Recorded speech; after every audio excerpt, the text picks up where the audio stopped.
What's up guys and welcome back to the channel. I'm Andy the Middle Aged Gamer and this is the unboxing / review of the Umarex UMP 45 DX gas blowback SMG V2. This is an amazing piece of kit. I've been dying to get hold of one of these and it's a huge thanks to my good friend for loaning this to the channel for the purposes of this review. So with that being said, let's get the disclosures out of the way. This is an airsoft toy. This is not a real firearm. There are no real firearms in this video or in any of my videos. This was not bought by me, but these are my own opinions based on my own experience with this product, and take that how you wish. Okay, so with all that out of the way, let's open the box. And as you can see, normally you get a instruction manual on the top with your speed loader in there, but obviously we don't need that. You do get your 25 round mag. Let's pull that up for the camera. As you can see, law enforcement use, blah, blah, blah. Whoop, there it goes. Love the trademarks. And of course, with these mock windows, you can buy like stickers that go on the inside. So if you disassemble a mag, they go on the inside and give you the BB, or should I say the real round count type thing going off there to make it look more realistic. But it's fine blacked out anyway. Move that off to the side and let's pull out the awesome replica itself. We can now move this box off to the side second, and as you can see we have the awesome replica. Now let's extend that stock. There we go. Okay, so let's get this ready for display. Okay, so now that it's on the table, quick backstory to what the UMP is. The UMP is a Heckler & Koch SMG designed in the 1990s as a replacement for the MP5. It started life as the Next SMG project, which you can see in my Collins video about that, and you can see pretty much it's very similar to what we get now. But obviously this is just one amazing piece of kit. Its main purpose was to lightweight, ease of manufacturing, and still keep the accuracy, but also up the power of the cartridge from 9mm to the 45 ACP. Now, of course, yes, there was the MP5 10mm, but that saw very little service and was really stopped very, very quickly due to the potency of the cartridge, damaging the internals, and with the MP5 being so expensive to manufacture and machine parts for, it wasn't worth it, so they wanted to build a gun from the ground up that could take the 45 ACP cartridge. Now the UMP does have a version in 9mm, and in Airsoft, if you buy the 9mm variant, you can use the mags on this machine. So that's really cool. Now, with that little bit of a backstory behind, let's jump down and take a look at this awesome weapon. Okay, starting here at the rear, you do have your rubberized pad for the shoulder, which is really nice. It feels really smooth and nice in your shoulder. It doesn't feel aggressive or nasty or poking you with the recoil, because this gun kicks like a mule. It's nice and it's comfortable and does its job well. You do have your rubberized texture up here on the top, which is nicely attached into the plastic. It's quite nice. And you do have your takedown pin holder and your sling mount right here. Now, this being skeletonized, it's nice light stock, it's quite easy. You do have your folding button by pressing and holding, but due to the fact that this is really, really freaking tough, you're going to need to smack the gun to open it, and I'm not going to mess around with that. But you do it, and eventually it will work its way in. But as this is not mine, it's better to let it for the owner to do that. Now, you do have a sling point here at the rear as well, which is quite a nice little piece of kit. And we can move ourselves down to the grip. Now, unlike the G36's smooth grip, this one has the nice knurling on it, so it's nice and grippy and it feels comfortable to hold. It's very nice. The trigger, on the other hand, is a very military trigger. If I flick it to here, we can drop that. You can find that there is a 2 mil. You start to feel the soft wall, and then it's nice, a little bit of more pound, you get stronger, and bang. As you can hear, you reset, 1, 2, 3 mil reset, and you're pretty much pushing yourself right to the extreme forward position, which is quite nice. Now, of course, you do have your fire selector. We're going to remove the mag now because we don't need that. But you have your fire selector here, which is taken directly sort of like from the G36 as well in that respect, and the MP5 style, where you could just flick it up to safe, down to semi, next to 2-round burst, and all the way forward to full auto. Now, as you can see, you have to kind of like shift your hand grip around to get it to full, so it does take a deliberate, but to single and, as you say, semi, you can pretty much do it with your thumb. Not a problem.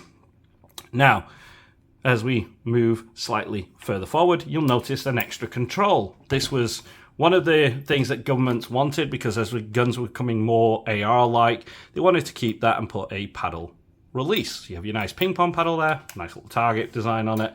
So, well, that's up forward. We can lock the bolt to the front. Put that back, should I say, and lock that back to the rear, should I say. The bolt is now locked back on your last round. It's a lot faster to have the bolt locked for you. You just pull out the mag, slap it in, hit that bolt, and away you go. It's a lot more easier to do that than it is to do the old MP5 bit, where you would basically lock it to the rear, mag out, and then HK slap it to your own delight into battery. Again, you have to do what works for you, but to me, I prefer this style. Now, let's go over the markings. As you can see, Heckler & Koch. That's the Sterling Virginia, as though it's made in America or imported to the US, because this gun is still being used by Navy SEALs and Special Forces around the world, including the UK police, I believe, or other police forces. I believe they've seen photos of them with this, so take that as you wish. You do have the Germany, refer to manual, that's kind of funny, and the name HK UMP. Now over here on the top, you do have your proof markings, which is very nice, and you do have the serial number right there. It's a nice metal insert for that. Now, of course, moving forward, like I say, you do have the MP5 charging handle style, and it does lock into place and drop down. It's quite a nice gun. You can drop that hammer. Now, you do get your rail segment. Now, with the DX version, you do get the rails in the box. If you don't buy the DX, you won't. But luckily, the V2 is only available in its DX form in Asia at this moment in time, so you will get these available to you. So that's kind of cool, because now you can fit your own foregrip and your own, how to say, lights. Although with the charging handle being right that way forward, there's not really much space on this side to fit. But I'd rather have it and not be able to use it than need one, and you get what I'm saying. Right. Now, on the top, there is a nice little hole here. You can extend the rail system all the way forward. You can buy the long rail if you wish. That will allow you to basically put things up there. But again, you get to the point where charging handle gets in the way. But that's entirely up to you. You do get your front sight, which you can see there is nice hooded front sight. And you do get your rear sight here. It's a dual aperture, so you get your wider one there and your notch sight right there, which is quite nice. I kind of use the aperture, it's a lot easier to use. Now, at the front, let's see if we can get this in. I'm gonna have to collapse that stock, aren't I? So, all right, so with the stock collapsed, we should, there you go. As you can see there, you do have your hop adjust, just like every VFC out there, this being manufactured by VFC, so you can just stick an Allen key down the front and adjust it without taking the gun apart. Now, the front does have the UMP proprietary muzzle device, which basically means that to fit a suppressor, you have to get the UMP specific. You can rip the internals out and put a tracer unit in there if you wish to do it. Otherwise, you will need to search for a replacement barrel with the threaded bit at the end. They do sell them, they're just pretty hard to source at this moment in time. Now, if we flip it around, you'll find that many of the controls are mirrored. And yeah, it's quite nice. You do have all the bits there, and the bolt, it does actually have the proof markings as well as the HK 45 auto. It's nice, but yeah, it's a really decent sort of like system, as you would say. But this being direct blowback, it has a lot of the frills of the MP5 taken away.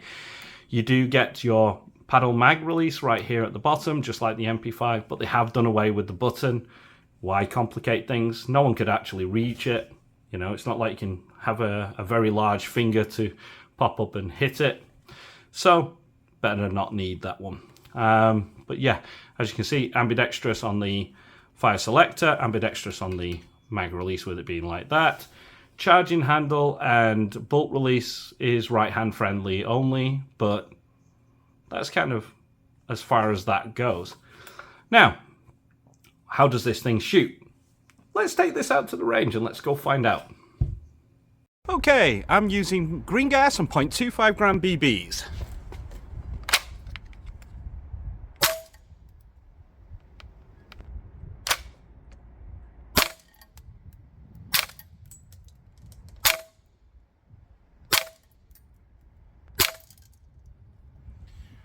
Okay, what does that average out at? Okay, so we're looking at an average of 300 FPS, a deviation of 40 FPS, with a minimum of 241. That's probably just the weather because it is cold, but it's not bad. Okay, lovely British weather. Let's take it back to 10 meters and let's see what the grouping size is.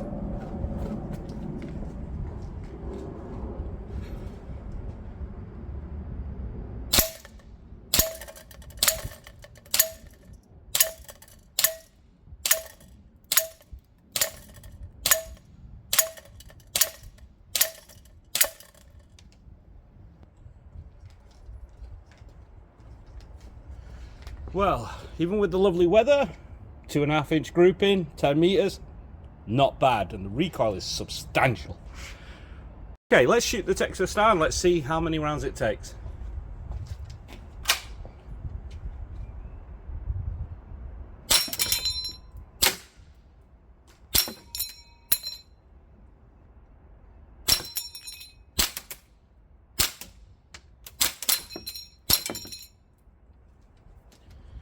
Not that many. Okay, so with that shooting demonstration out the way, we found out that it's very good out the box accuracy wise at a 2.5 inch grouping. It's very snappy and got a very strong recoil. The cyclic rate on this is ridiculously fast.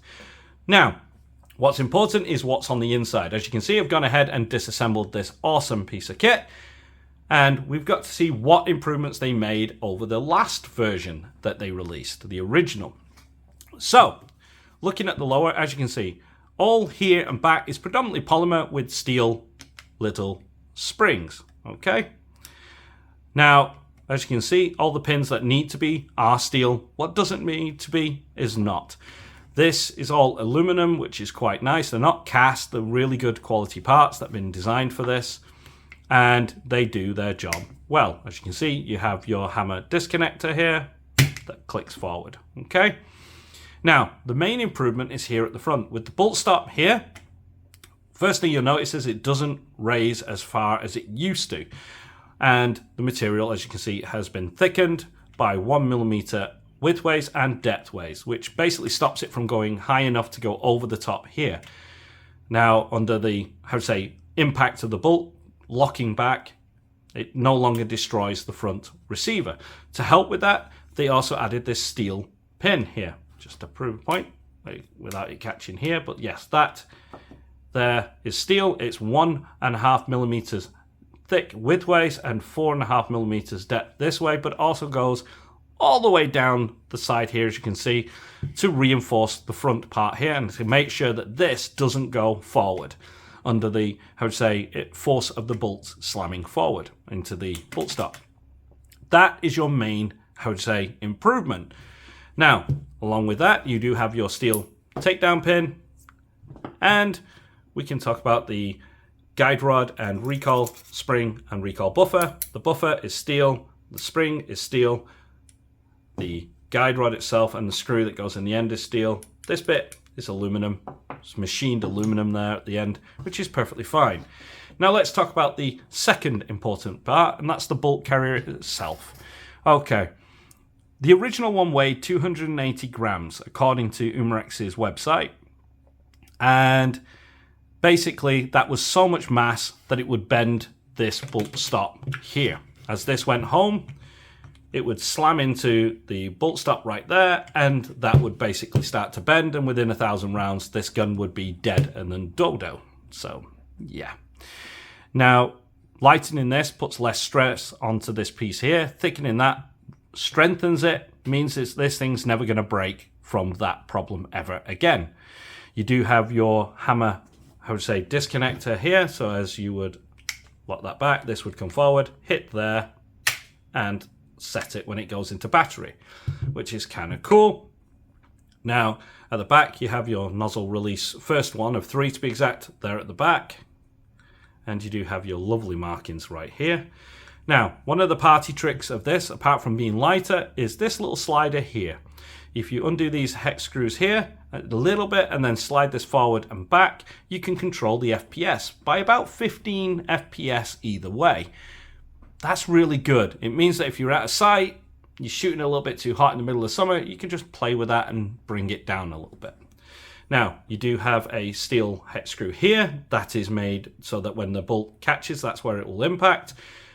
Steel on steel is perfectly fine. It's going to last a lot longer. And when you start to see a wear, just undo that and put a simple replacement screw in there, and away you go. You don't get the deformation of the bolt carrier itself, like other guns. The other 2 screws to remove the nozzle are here and here, and that removes this polymer insert here at the front and allows you to remove that, which is perfectly fine. So that's your bolt carrier. Now let's talk about the upper receiver. Now, as you can see, this is predominantly polymer, and inside you do have your cast aluminum, I would say, trunnion and hop chamber all in there. It does run on standard gas blowback bookings and barrel sets, so you can swap that out if you wish. And you do have your nice pin here, which is steel, and that's basically going to secure your lower receiver to the upper through here and the pin at the rear. Now, that's a really good system, and it really does work. The charging handle is aluminum. It's not a steel one. It is a aluminum charging handle. It does the job that you need it to do, but it's not the H&K thing that you're going to do the HK slap with anyway. You are going to be using the paddle there to release it, because you've been used to a modern AR now for years, and now that you've got the paddle release, that's generally where people go anyway. But I'm sure you can buy aftermarket steel ones for that if you wish to go down that route. So that's generally your internals to this UMP 45 DX V2. Obviously, like I say, your magazines are quite nice. Your knocker valve is there. Your fill valve's still at the bottom of it. They're decent mags. 25 rounds out of it is a good piece of kit. It's going to last you a while. But like I say, that's the only limiting factor I would say, is 25 rounds instead of 30 and 35 if you own an MWS platform, etc. And I'm sure there are other mags that have got a little bit larger capacity out there. Of course, you also have to remember that this being a gas blowback, you should never fill it to absolute capacity anyway. You should always knock a round or 2 out, because what that will do is stop putting too much pressure on this one piece right there. Even though companies reinforce them now, and this is reinforced too, it won't hold it for much, and it will break here. It will also break the follower inside there, and that's your gun out of action. So knocking a round or 2, it's the same as real steel. In the real steel, you'll find that 30 round mags are really only loaded to 28 rounds. You'll find that no matter which military branch you talk to, they'll all tell you the exact same. You never fill it to capacity, because you always put too much pressure on the system and it causes a malfunction. So let's get this thing put back together and go over our final thoughts. Okay, so before we get into our final thoughts, if you're not subscribed to the channel and you really want to help this channel out, you can just hit that subscribe button. It's completely free. It doesn't do anything to you, but allows you to get access to videos like this and more from this channel. And you're more than welcome to be part of our team here. With that, we have the like button to hit, and you can leave a comment down below on what you think to this UMP. I myself was pretty jaded with the V1, especially eating itself, but I really do so far enjoy that, and that's where we can get onto our, I would say, final thoughts. Okay, so having shot this a bit now, I've had it a little while, and I've been really impressed with this absolute little piece of kit. Here in the UK, I believe you can pick one up from landwarrior.co.uk. They will definitely have it in stock because it's £400 over here. But if you don't mind importing it, you can import it from your usual for about 180 quid for the gun, plus shipping on top and customs. you're going to be looking a little bit cheaper to do it yourself. But if you don't want that, you've got Land Warrior. The only downside is the magazines over here. They're about 80 quid a mag, ridiculously expensive. And again, I would definitely import the mags because they're below the customs threshold. So getting a couple of those, you'd be fine without paying customs fees, or should be. But yeah, if you're a HK fan like me, this is a worthy successor to the MP5 in some regards. Obviously, the MP5 is a beautiful piece of kit and it's probably my favorite SMG out there. But for gameplay, for running around, for long days, as you would say, if you're on the outdoors and you're carrying all your kit, having something that's lighter and more comfortable to take in that respect, this is a really good option for you to take. It feels very strong. You don't feel like you're going to break it if you drop it. And it kicks like a mule and just keeps that big smile on your face as you're having fun. You don't matter that you get hit by a BB, you're still just having fun, you know? And with the sound, as you can hear, it's very loud. You scared the living crap out of the enemy anyway. So it's a win-win for us. I really do enjoy it. I do think here in the UK it's a little bit overpriced, but I'm a HK fanboy, so I'm going to be biased in that. I can't hide that fact. HK stuff are just absolutely awesome. They do make some crappy stuff, but at least they're willing to try. I only want them to now perfect the G11 and release that to the market. Let me know in the comments down below if you feel the same. Can you imagine a gas blowback G11 on the market? Oh, that would be awesome. Or a 433. But with that being said, I'd love to know what you guys would think. You know, my opinion is my own. I'd love to know yours. So, yeah, hit me up in the comments down below and let me know what you guys think. As always, I've been the Middle Aged Gamer. You guys have been awesome, and I'll see you in the next one.